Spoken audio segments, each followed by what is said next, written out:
Good morning. Welcome to Inglit Mirror. Today, let's analyze the major aspects of cultural studies. Cultural studies is a field of theoretically, politically, and empirically engaged cultural analysis that concentrates upon the political dynamics of contemporary culture, its historical foundations, defining traits, conflicts, and contingencies. Let's look at the aspects. Cultural studies is an exciting and hot field of study.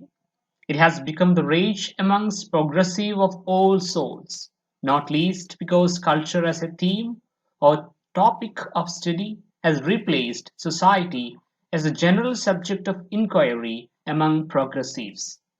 Cultural studies has made its presence felt in academic work within the arts, the humanities, the social sciences, and even science and technology. It appears to be everywhere, and everyone seems to be talking about it. What is culture? The ambiguity of the concept of culture is notorious. Some anthropologists consider culture to be social behavior. For others, it is not behavior at all, but an abstraction from behavior. To some, stone axes and pottery, dance and music, fashion and style constitute culture, while no material object can be culture to others.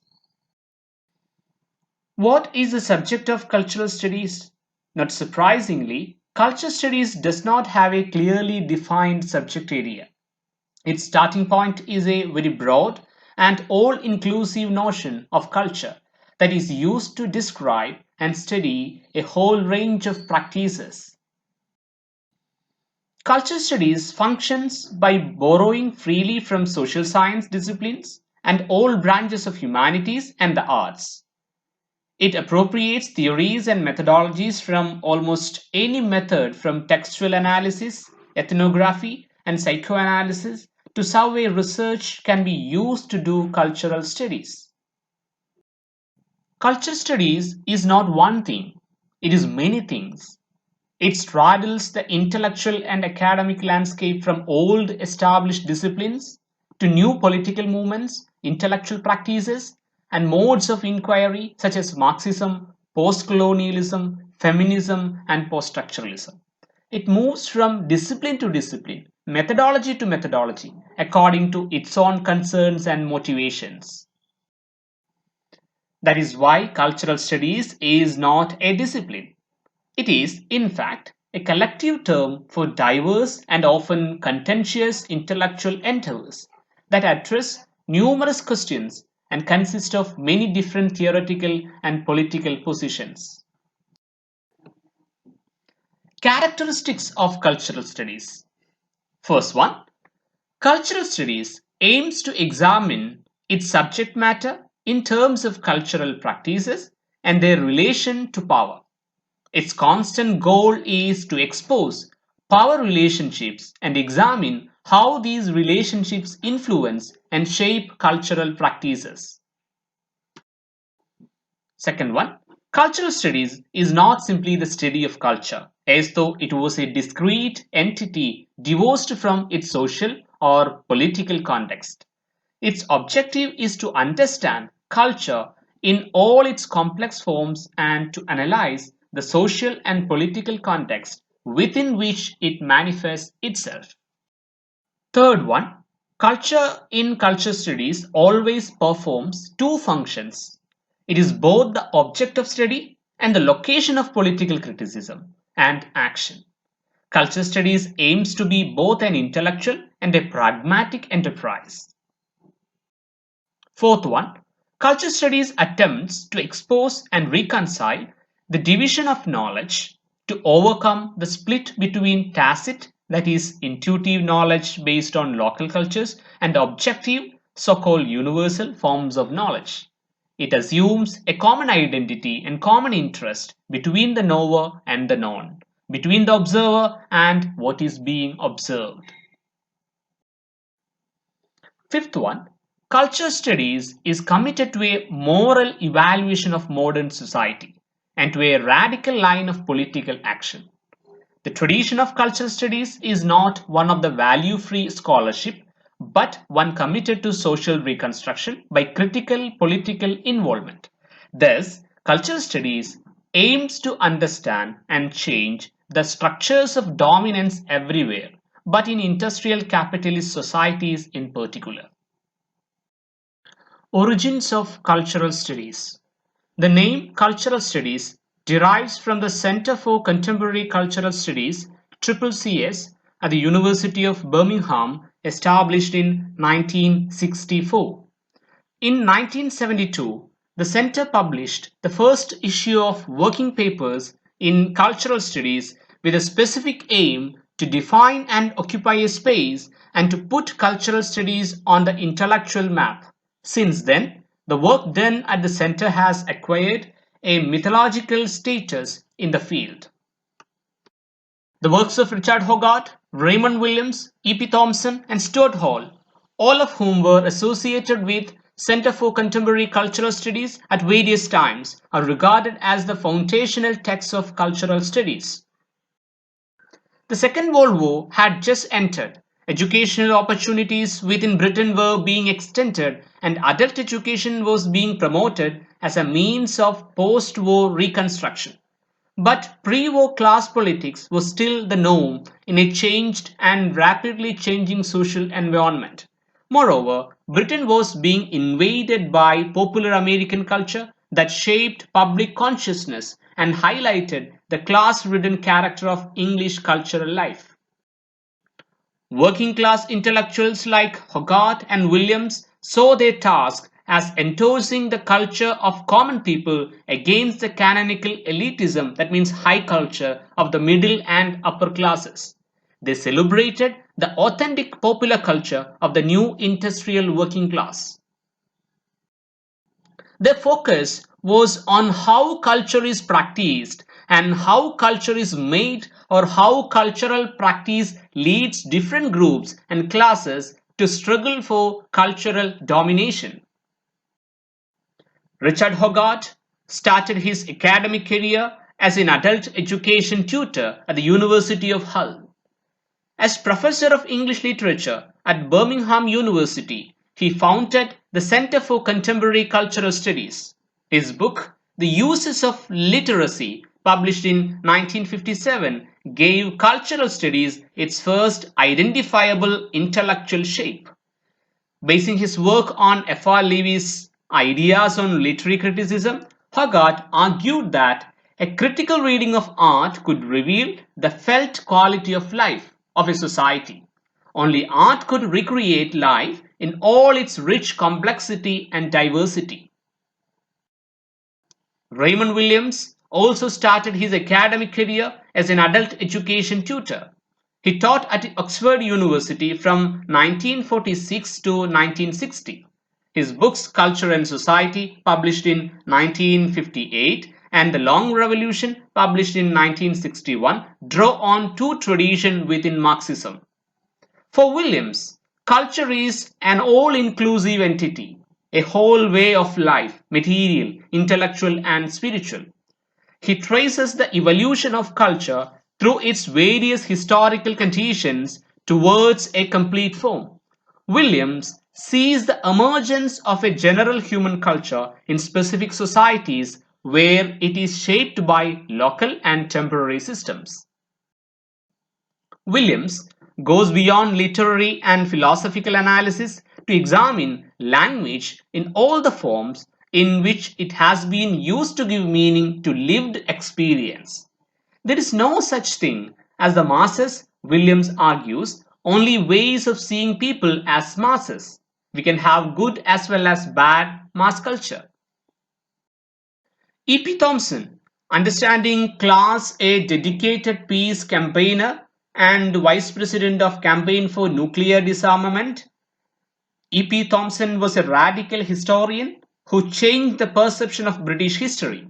In his seminal work, The Making of the English Working Class, published in 1978, he sought to demonstrate the coming into being of the English working class in a specific historical period, and thereby to recover the agency concerns, and experience of the mass of the English population ignored by the dominant tradition of conventional history. To understand class, Thompson argues, it is essential to see it as a social and cultural formation arising from processes which can only be studied as they work themselves out over a considerable historical period. Thompson demonstrates the difference in meaning that shared sources could have. For example, John Bunyan's classic allegory Pilgrim's Progress and the 18th century religious movement of Methodism crosscut English society. The significance is in the different ways in which they enable, say, a mechanic to arrive at consciousness of his position vis-a-vis a duchess and to engage in activity designed to change that relationship. Stuart Hall, sociologist, critic, is perhaps the most canonized of the founding fathers. Indeed, as one critic has noted, cultural studies has tended falsely to unify itself around a small number of highly problematic articles by Stuart Hall. He was born in Jamaica into a middle class and conservative family. In 1951, Hall won a scholarship to Oxford, and the rest, as they say, is history. In the 1950s, Hall was a leading light of the New Left. In the 1960s and the 70s, he was at the Center for Contemporary Cultural Studies, Birmingham.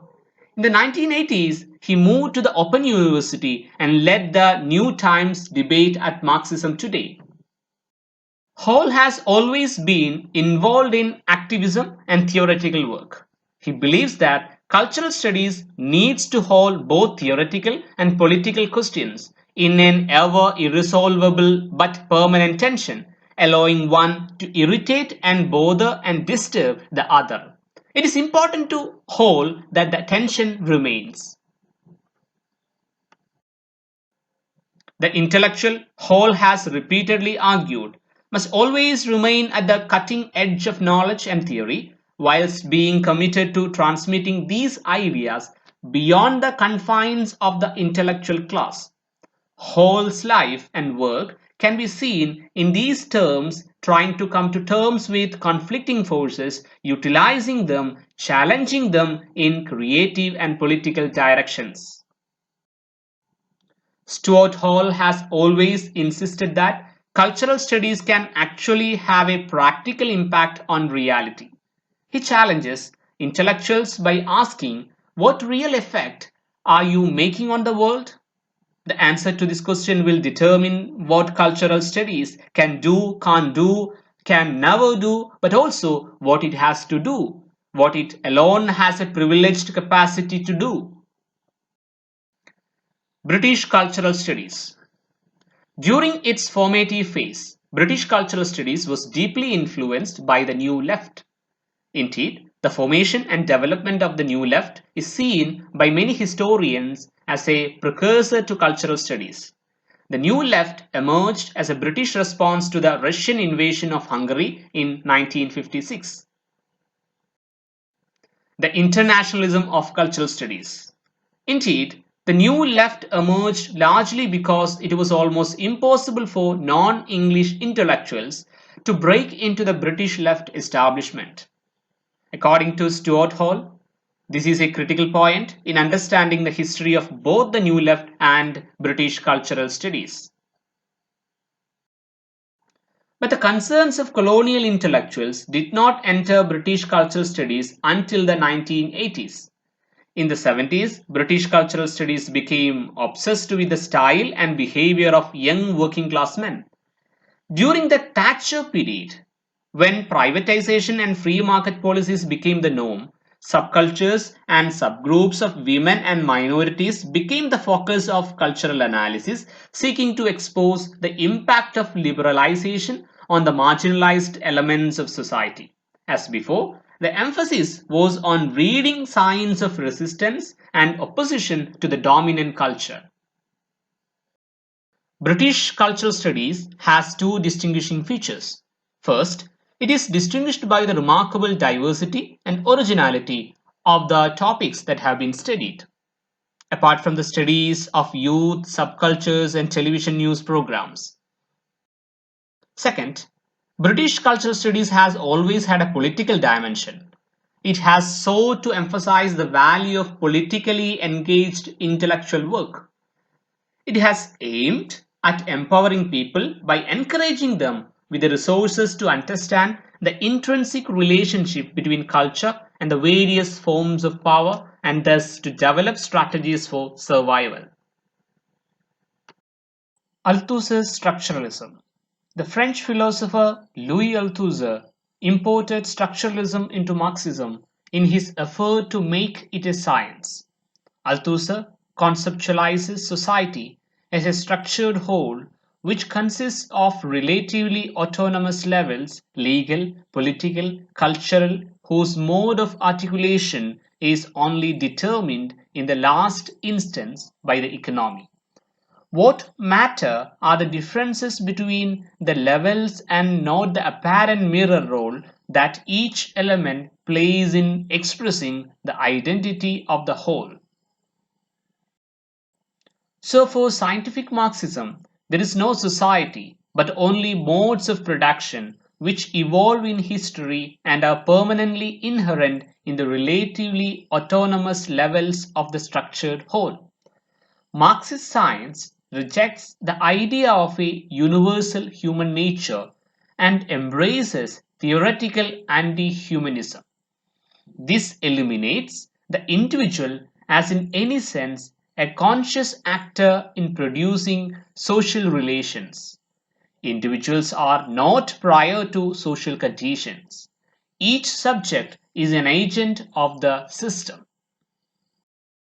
Althusserian analysis was absorbed by British cultural studies in the 1970s. Here are three key ideas. The main ideological instruments of society, law, religion, education, family, are just as important as economic conditions. Second, culture is neither totally dependent on nor totally independent of economic conditions and relationships. Third one, ideology does not construct false consciousness as traditional Marxists had always argued. Gramsci. Intellectuals also play a key role in Gramsci's ideas. The common notion of intellectuals is that of a small elite group of highly intelligent, morally endowed, independent men who constitute the conscience of mankind. Gramsci favored organic intellectuals, those who openly identified with an oppressed class, shared its interests, and worked on its behalf. Gramsci's ideas have suffered from partial and partisan misinterpretation over the years. A series of movements, groups, and individuals have absorbed and manipulated his theories, cultural studies being just one example. In cultural studies, hegemony theory does not operate as Gramsci originally formulated it. Criticism of British cultural studies. British cultural studies has been strongly criticized for its parochialism and Anglocentrism, its overemphasis on class at the expense of race and gender, and its over-concern with and romantic treatment of urban style and subcultural rituals. Culture in British cultural studies has often been represented as the culture. The notion of art in British cultural studies is also seen as particularly Eurocentric. Only Western culture views the arts as a source of meaning through which life is recreated in all its dimensions. The idea that every self conscious individual life aspires to the condition of art is not endorsed by non Western cultures. Despite its declared aim to be the champion of the marginalized and disempowered, culture studies maintained a continuing relationship with the supremacist Western culture and civilization tradition of the colonial and postcolonial period. British cultural studies has also been accused of being Marxism in disguise, a cover for a revised and qualified Marxism. This criticism is justified in the sense that Marxism has influenced cultural studies in two specific ways. First, the assumption of cultural studies that industrial capitalist societies are unequally divided along class, gender, and ethnic lines is drawn from Marxism. But cultural studies goes further in contending that culture is the main arena where this division is established and fought for, where subordinate and marginalized groups resist the imposition of meanings which reflect the interest of the dominant groups. Second, cultural studies has accepted and accommodated some critics' claim the Marxist materialist notion of history.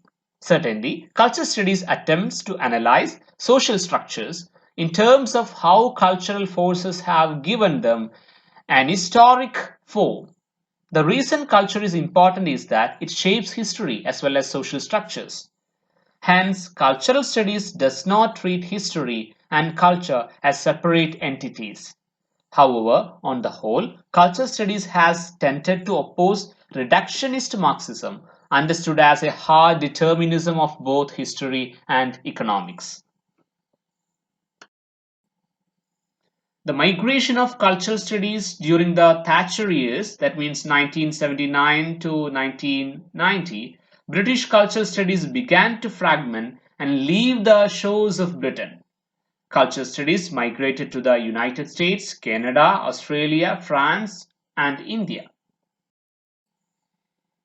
In certain locations, it became less political and more concerned with aesthetic and textual analysis. In other regions, it became more political and involved with the plight of the marginalized and discourses of the periphery.